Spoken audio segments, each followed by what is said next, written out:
राम राम जी सभी को। आज हम बताने वाले हैं अनंत चतुर्दशी 2023 के बारे में। आइए जानते हैं। सनातन धर्म में भाद्रपद के शुक्ल पक्ष की चतुर्थी तिथि का विशेष महत्व है। इस दिन को अनंत चतुर्दशी के नाम से भी जाना जाता है। इस साल अनंत चतुर्दशी 28 सितंबर 2023 दिन गुरुवार यानी कि आज है। अनंत चतुर्दशी का पर्व भाद्रपद मास के शुक्ल पक्ष चतुर्दशी को मनाया जाता है। इस दिन भगवान विष्णु के अनंत रूप की पूजा की जाती है। इसमें व्रत का संकल्प लेकर अनंत सूत्र बांधा जाता है। भाद्रपद मास के शुक्ल पक्ष चतुर्दशी तिथि को अनंत चतुर्दशी कहा जाता है। इसे अनंत चौदस के नाम से भी जाना जाता है। इस दिन श्री हरि नारायण भगवान विष्णु की पूजा करने का विधान है। इसके साथ ही इसी दिन गणपति विसर्जन भी किया जाता है। मान्यता है कि अनंत चतुर्दशी की पूजा और व्रत से जीवन में शुभता आती है और दुखों का नाश होता है। इसीलिए हिंदू धर्म में इस पर्व का काफ़ी महत्व है। आइए जानते हैं अनंत चतुर्दशी की पूजा कैसे की जाती है। इस दिन सबसे पहले स्नान करने के बाद स्वच्छ वस्त्र धारण करके इस व्रत का संकल्प लें। इसके बाद मंदिर में कलश स्थापना करके भगवान विष्णु की तस्वीर लगाएं। घर में गंगा जल का छिड़काव करें, फिर सूर्य देव को जल अर्पित करें। अब एक डोरी को कुमकुम, केसर और हल्दी से रंगकर उसमें 14 गांठ साग लें। परिवार में जितने सदस्य हैं उतना ही संख्या में विष्णु जी को अनंत रक्षा सूत्र अर्पित करें। इसके साथ ही भगवान विष्णु को अक्षत, फूल, धूप, दीप, नैवेद्य, इत्र, चंदन आदि चीज़ें अर्पित करें। फिर भगवान विष्णु की आरती करें और उनके मंत्रों का जाप करें। अनंत चतुर्दशी के दिन केले के पौधे की पूजा करें। अनंत चतुर्दशी के दिन तिल, घी, खांड, मेवा एवं खीर इत्यादि से हवन करके यथासंभव गोदान, शयादान और अन्नदान का भी विधान है। इसके बाद केले के वृक्ष का भी पूजन करें। सामर्थ्य अनुसार 14 ब्राह्मणों को भोजन कराकर अपना व्रत समाप्त करें। इस दिन नमक का सेवन ना करें। आइए जानते हैं कि अनंत चतुर्दशी के व्रत में क्या खाया जाता है। अनंत चतुर्दशी के दिन श्री हरि और माँ लक्ष्मी की पूजा की जाती है। इस दिन गणेश विसर्जन भी किया जाता है, क्योंकि गणेश भगवान की स्थापना करने के पूरे 10वें दिन उनका विसर्जन करने का विधान है। अनंत चतुर्दशी वाले दिन बहुत सारे लोग व्रत करते हैं।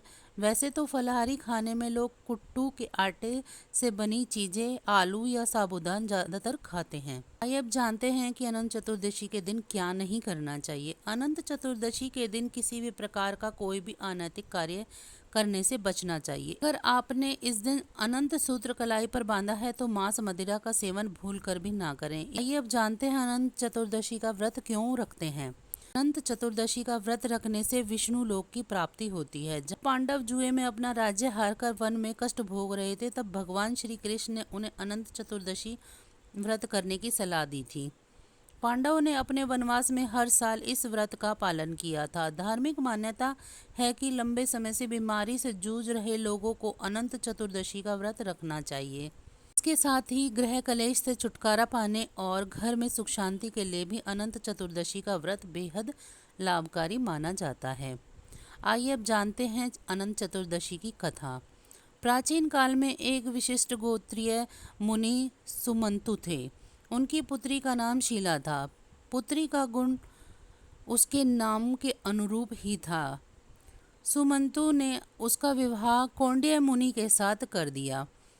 कौंडिन्य मुनि सुमंतु मुनि की कन्या के साथ विवाह करके अपने घर लौट रहे थे और उस समय मार्ग में नदी के तट पर स्त्रियों को अनंत व्रत करते हुए देखकर शीला ने अनंत का व्रत किया और अपनी बाहों में अनंत सूत्र को बांध लिया, जिसके प्रभाव से थोड़े ही दिनों में उसका घर धन धान्य से परिपूर्ण हो गया। एक दिन कौंडिन्य मुनि की दृष्टि अपनी पत्नी के बाहु में बंधे हुए सूत्र पर पड़ी, जिसे देखकर मुनि ने स्त्री से कहा कि क्या तुमने मुझे वश में करने के लिए यह सूत्र बांधा है। तब शीला ने कहा, नहीं, ये अनंत भगवान का सूत्र है।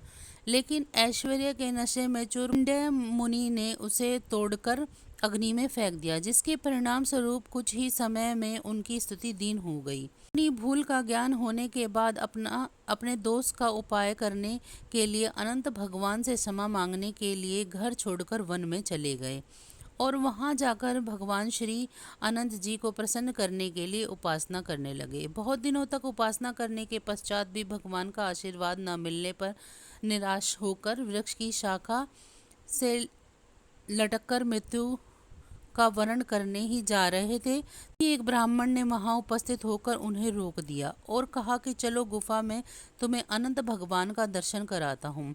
वृद्ध के भेष में भगवान श्री अनंत ने गुफा में ले जाकर अपने चतुर्भुज स्वरूप का दर्शन दिया और कहा, तुमने जो अनंत सूत्र का तिरस्कार किया है उसकी भूल सुधारने के लिए तुम 14 वर्षों तक अनंत व्रत का पालन करो। इससे तुम्हारी नष्ट हुई संपत्ति पुनः प्राप्त हो जाएगी। कौंडिन्य मुनि ने इसे सहस्त्र स्वीकार किया।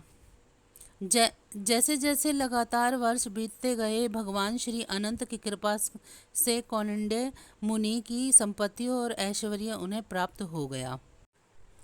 तो बस आज की जानकारी इतनी ही थी। अगर आपको मेरी जानकारियाँ अच्छी लग रही हैं तो मेरी वीडियो को लाइक करें। मेरे चैनल को सब्सक्राइब नहीं किया है तो मेरे चैनल को सब्सक्राइब करें और बेल आइकन को ज़रूर प्रेस करें ताकि आपको मेरी नोटिफिकेशन वीडियो डलते ही मिलता रहे।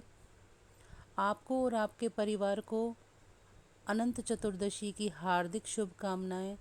तो फिर मिलते हैं हम इसी तरह की किसी और वीडियो के साथ। तब तक के लिए आप सभी का बहुत बहुत धन्यवाद।